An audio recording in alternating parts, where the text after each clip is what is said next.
Ito na yung sinasabi ko sa inyo kanina. Team Sara, Team Bongo. Ito na. Nag-uumpisa na. Sabi ko sa inyo, totoo yung chismis eh. Hanilet must prepare for war against Sara.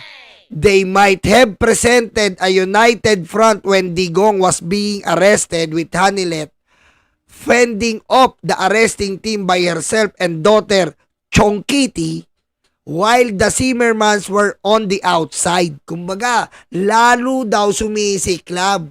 Kasi ang mga Zimmerman, katulad ni Sara, Team Sara, hindi pinapasok. Ang Team Bongo lang na si Chongkiti at si Hanilet ang in action.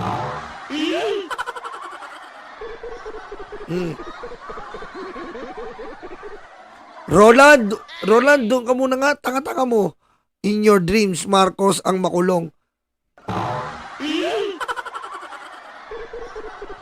Si Marcos makukulong? Sino ba nasa kulungan? Roland, sino ba nasa kulungan? Nagluluga ka ba? Ha? Nagluluga ka? Malakas ba ang tagas? Punasan mo. Ha? Kung malakas ang tagas, punasan mo.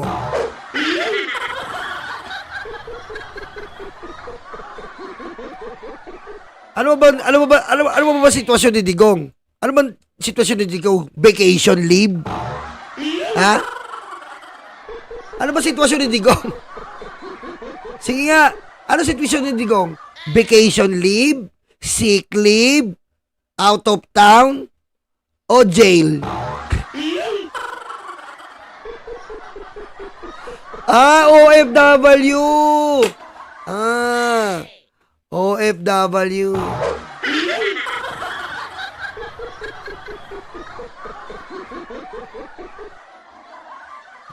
Overseas fucking ano?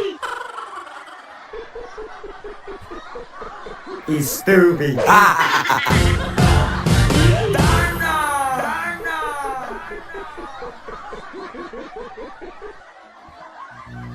Bobobo. Si ano pa?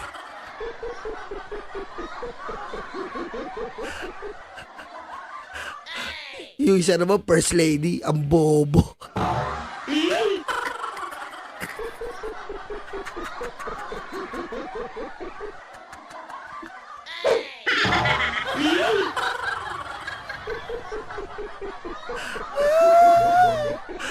Sarap magpaiyak. Okay, di ba tayo dito? But the unity might soon break as the reality of Digong's incarceration sinks in. He is not coming back. Oh, sheesh.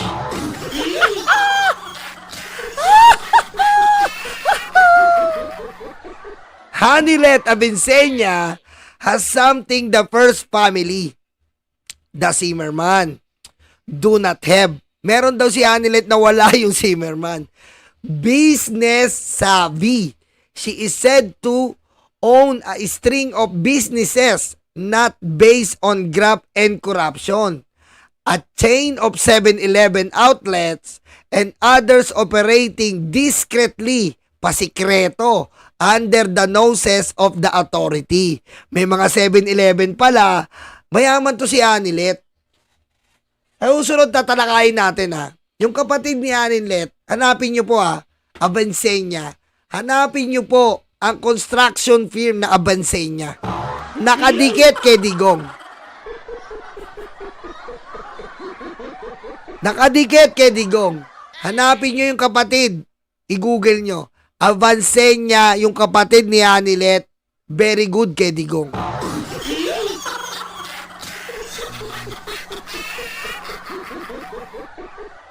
Her wealth is insured against the fickle winds of politics and solely under her control.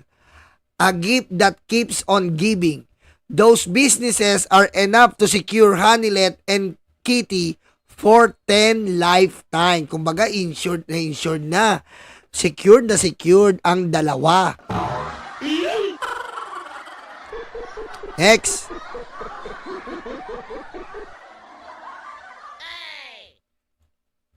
Contrast to the business of the first family with team unity in shambles, the first family has been boxed out of their main source of income, politics. Davao City simply is not enough to satisfy the greed of the first family, which has gone national. Kumbaga sumobra na ang pagiging magnanakaw neto ng nila Sara Duterte. Hindi na mapigilan.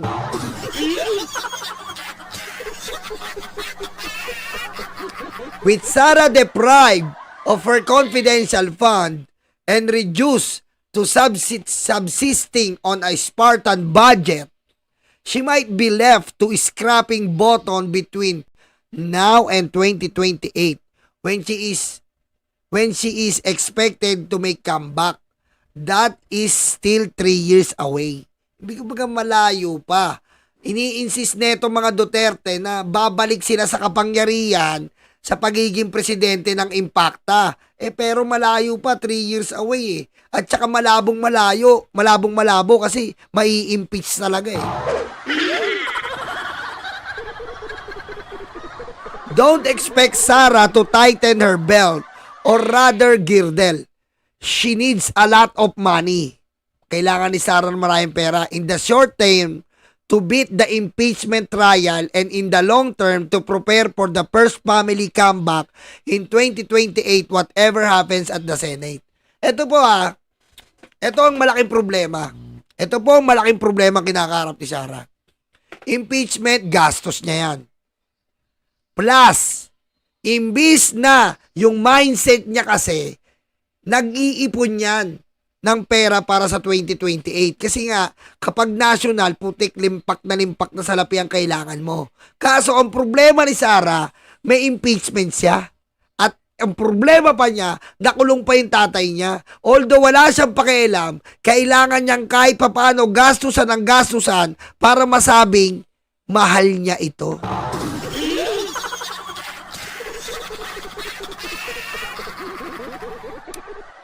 Yun ang mga tatlong problema ni Sara. Magpanggap na kunyari mahal niya ang kanyang tatay, gumastos sa impeachment trial niya.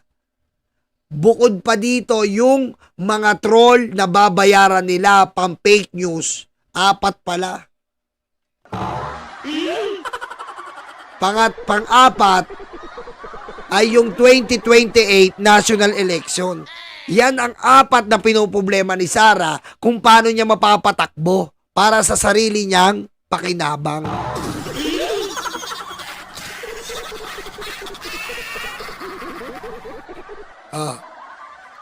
This will explain why Hanilet did not accompany Digong to the Netherlands.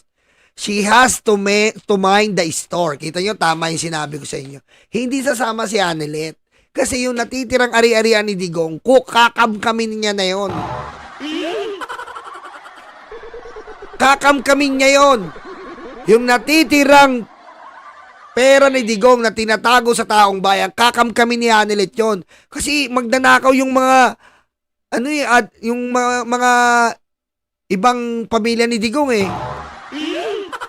Magdanakaw, literal . So, hindi na sumama si Hanilet dahil pag sumama siya, walang matitira sa kanila. Kakamkamin lahat nila Sara. Siguro nga nag-aagawan na ngayon sa Davao .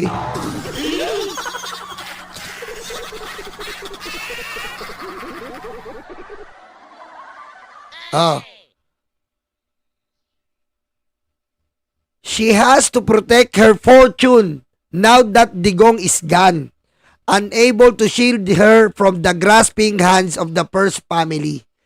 Evidence of her determination is apparent on the night Digong was being loaded on the airplane. She made her passport disappear. Kita mo? Kita mo Nakapunta ka ng Hong Kong, pero nung tinanong ka ni Tore, sinabi mo wala kang passport. Pwede ba naman yun, Hanilet?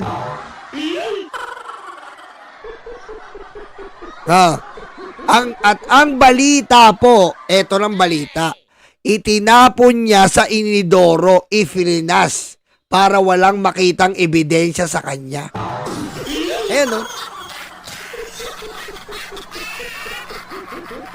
Iplinas ni Hanilet sa inidoro ang passport para hindi makaalis.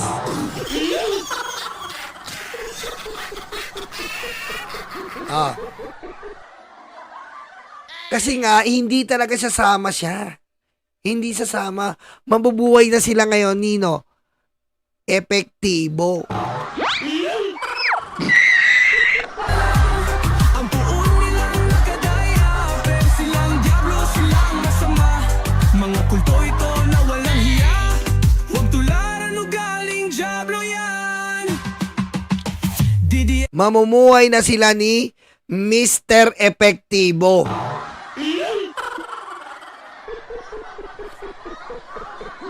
Dali ng dance step, no? Ganyan lang, oh.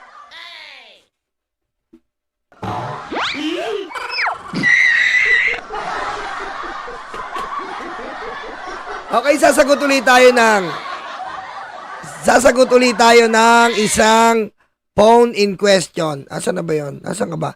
Masyado kang one-sided, dalatang bayad ka naman. Yes, one-sided talaga ako. One-sided ako. At nakaside ako sa mga biktima na mga pinatay. Bobo. Stupid. Wag bobo. Stupid. Utak lugan, DDS tanga-tanga.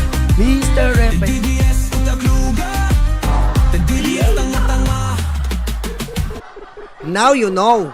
Okay? Ayusin nyo yung mga type nyo. Lahat ng mga nag-type dyan, walang kamodo-modo, umuwing luwaan. Mr. Epektibo. Iway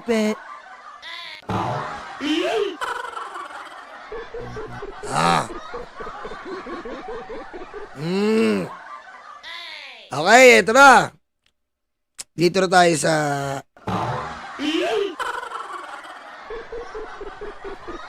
Sabi ni Bato, Pilipinas, where do we go from here?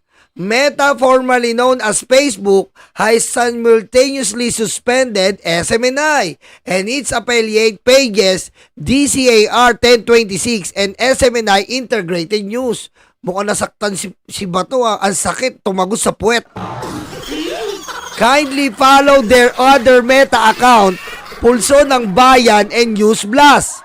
Yan po ang senador nyong tanga. Kita mo?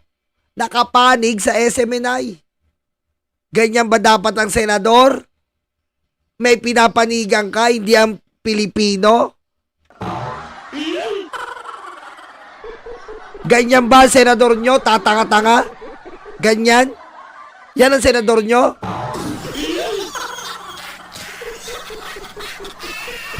Akala mo pa victim? Eh ano ba yung pinasara nyo? Di ba ABS-CBN? Where do we go from there? Ayun ang tanong ko sa iyo ba to? Where do we go from there? Eh di here.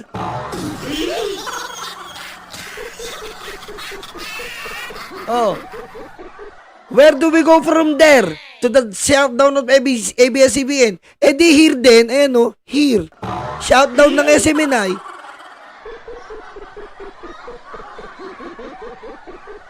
Akala mo kung magpa-victim, akala mo talaga ang lilinis nila. Akala mo ang mga puso busilak.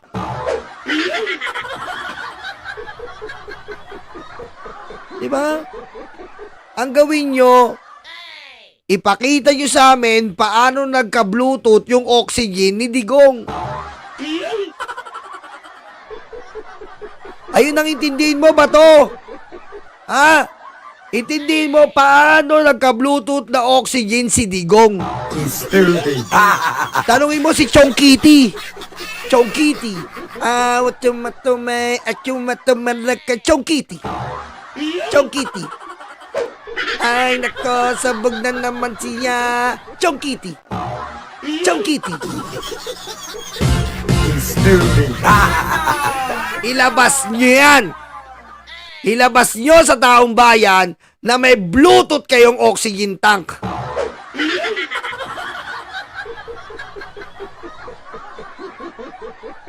Huwag nyo kaming pinagloloko dito. Ha? Akala nyo gaganito-ganito. Gusto namin matesting niyang Bluetooth oxygen tank. Kilala nyo ba si tinatawag nila si Digong na Undertaker? Pero ako ang nagpapahina kay Undertaker.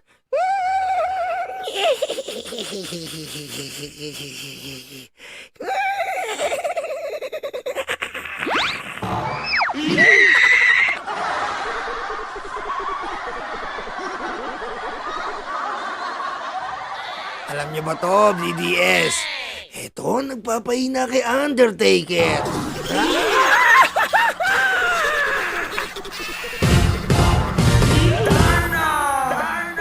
Ang laki ng garapon mo, Boss Nyolo. Ang kulit nyo naman eh. Malaki nga yan. DDS nga yung biyenang ko. Lalagyan ko siya ng share. Yung ipag ko. Oh, tigi isang kutsara yan. Bigyan mo ako, Baste ha.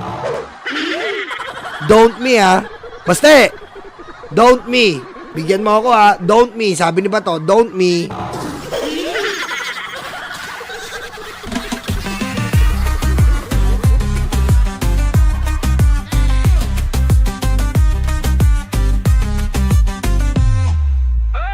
Ang lakas niyong magmura, kala niyo'y matapang, pero pag nahuli umiiyak sa tabi. Duwag, mga edukado raw pero walang diskarte, kaya binenta ang boto sa pangakong tae. Hoy, utak niyo'y parang lugaw, maputik, malabnaw, walang lamang kundi sabaw. Kala mo matapang, sus, plastic lang yan. Pag may tunay na laban, kayo'y nagtataguan. Terte sa kala. Oh, DDS, kayo na magbasa. Baka sabihin nyo naman eh. Kayo na magbasa.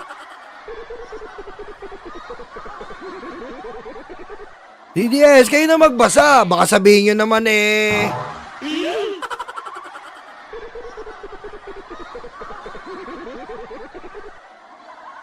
Ano, kayo na magbasa. Bibigyan ko kayo ng 10 seconds. Ang puon nilang nakadaya, pero sila ang diablo, sila ang masama. Mga kulto ito na mga walang hiya. The DDS, utak luga. The DDS, tanga-tanga. The DDS, utak luga. The DDS, tanga-tanga. Gahoy mga tanga, wala kayong ambag, kundi fake news at pagmumura sa FB. Isang tanong lang may nagawa.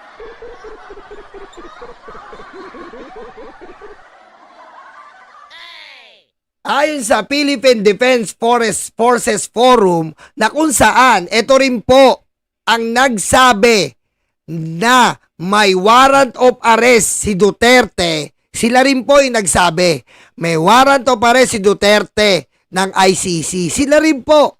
Ngayon, may bago silang sinabi. ICC Office of the Prosecutor. Ayan na mga DDS ha. Alam nyo na ngayon. Para hindi kayo umiiyak kasi pag sinikreto, umiiyak kayo eh. Ngayon, pag umuwi si Sarah, alam nyo na ha. Huwag na kayong umiyak ha. Alam nyo na, pag uwi ni Sarah, huwag na tayong mag-iyakan ha. Ha? Huwag na tayong mag-iyakan pagdating uli sa Terminal 3. Iiyak na naman kayo. Oh, sinasabi na namin to ha. Dapat sikreto to, kaso sabihin na natin. ICC Office of the Prosecutor, yung prosecutor versus Duterte. Apply of arrest warrants for 9 Duterte co-perpetrators. The document mentioned, ang binanggit daw, De La Rosa, Danao, and Sara, other names redacted. Idolo nyo wala, kundi utuin kayong mga bobo.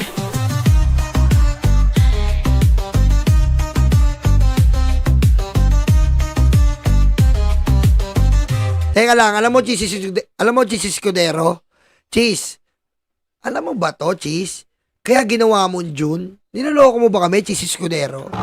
Alam mo ba to? Tahimik ka eh. Kaya ba pinipilit mo June, Cheese Escudero? Alam mo ba to? Mag-usap nga tayo, Cheese. Heart to heart. DDS utak luga, DDS tanga-tanga, DDS utak luga, tanga-tanga. DDS utak luga. DDS tanga-tanga. DDS utak luga. DDS tanga-tanga. So, hindi na po tayo magkakagulatan nito. Ha? Hindi na po tayo magkakagulatan kasi eto na naman po. Nagbabala na naman. Huwag nyo na naman sundin. Pero siguro naman ngayon maingat na kayo. Okay? Diretso na kayo Supreme Court. Mag-file na kayo ng habeas corpus. Oh. Ayan na, Sarah. Mag-ready ka na. Sabi mo kung hindi ka aabot ng impeachment, die. Bayaran ng China to, oh diba? Kaya nga mukhang hindi aabutin. Mukhang hindi aabutin ng... Die, di ka aabutin ng ano? Die. Mukhang hindi ka aabutin.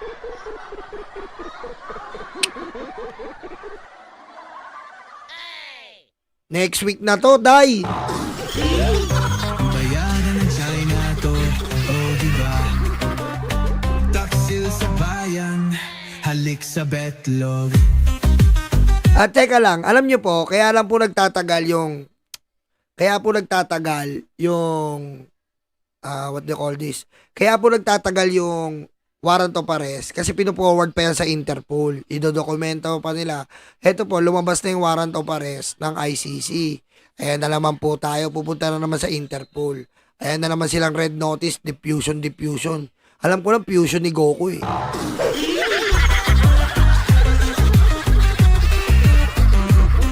Ano, DDS? Masakit ba? Wala tayong magawa eh. Alam nyo, hindi masakit to eh. Kasi sila gumawa na ito eh. Diba? Ang daling intindihin eh. Sila ang nakinabang, sila ang gumawa ng mga crimes. Crimes po to, hindi po to utang. Ha? Hindi po to utang na pera. Crimes po to, pagpatay ng tao. Hindi ko alam, ngayong panahon na to, kinakampihan natin ang mamamatay tao. Nasa na yung ugali natin, Pilipino, kung ganyan tayo. Kinakampihan natin yung mga nagsasabing wala silang Diyos, hayop yung mga pare, patayin ang mga pare, hayop yung Santo Papa, patayin yan, sinutusan kong patayin. Ganun na ba tayo walang moralidad ng mga Pilipino? Tanungin nyo nga yung sarili nyo, ganun na po ba kayo walang kamoralidad? Ha? Hindi na usapin po ito ha. Huwag nyo isipin to yung BBM against Duterte. Ang tignan nyo po dito, yung buhay na nawala. Sige, huwag na tayong 30,000. Sa 7,000 na namatay, ilan ang bata? Hindi nyo ba maikonsidera yun? Alisin nyo yung salitang BBM.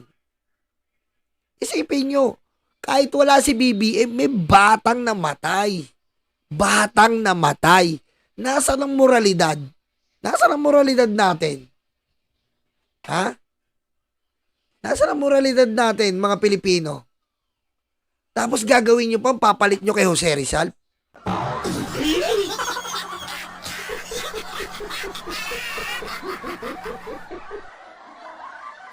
Anong kinalaman nito sa pagiging natin? Dati-rate, hindi tayo ganito. Siyempre, pag minura ka nga lang, iba na eh. Riot na sa barangay eh. Tik ngayon, ikaw minumura ang Diyos mo, minumura yung mga pari nyo, minumura yung Santo Papa nyo, minumura yung ang daming minura, ang daming pinatay, at inamin niya. Inamin niya po eh. So, kriminal siya, hindi tayo nagbansag. Tandaan nyo ha, pinapaunawa ko sa inyo. Hindi po tayo ang nagbansag na kriminal siya. Siya mismo ang nagbansag sa sarili niyang pumapatay ako. Pinapatay ko. Tapos ikaw, aminado yung tao na kriminal siya, kakampihan mo? Ba't kakampihan mo yung kriminal? Nasa Biblia ba yon? Mahalin ang kriminal at ipagtanggol?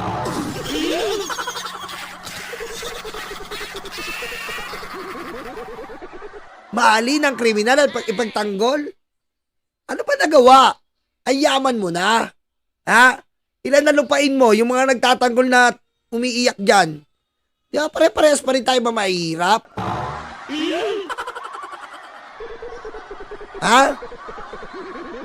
Pag napagtanggol mo ba, tanungin kita, pag napagtanggol mo ba, kakain ka ng steak araw-araw?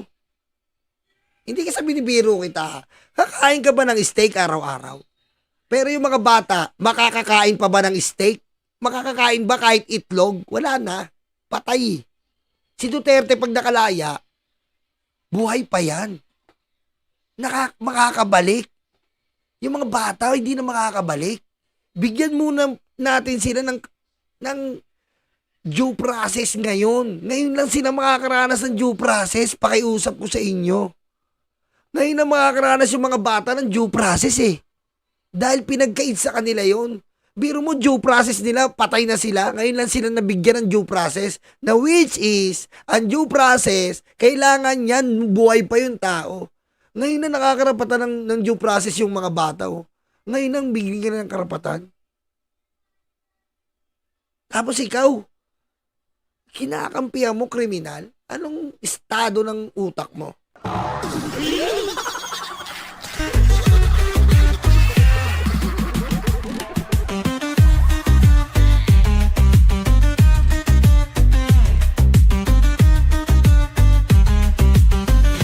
Tama mali. Tama mali. Wala sa nabanggit. Kami ang bumbero ng Pilipinas, mga bayaning tagapagligtas. Ang paglilingkod sa amin ay likas. Ang bumbero ng Pilipinas, kami ang bumbero ng Pilipinas, mga bayaning tagapagligtas. Ang paglilingkod sa amin ay likas. Ang bumbero ng Pilipinas, ang bumbero ng Pilipinas, ang bumbero ng Pilipinas, ang bumbero ng Pilipinas, ang bumbero ng Pilipinas. Para sa mga maralita, may puso, may tapang, may Diyos. Para sa mga maralita, may puso, may tapang, may Diyos. Para sa mga maralita, may puso, may tapang, may Diyos. Para sa mga maralita, may puso, may tapang, may Diyos.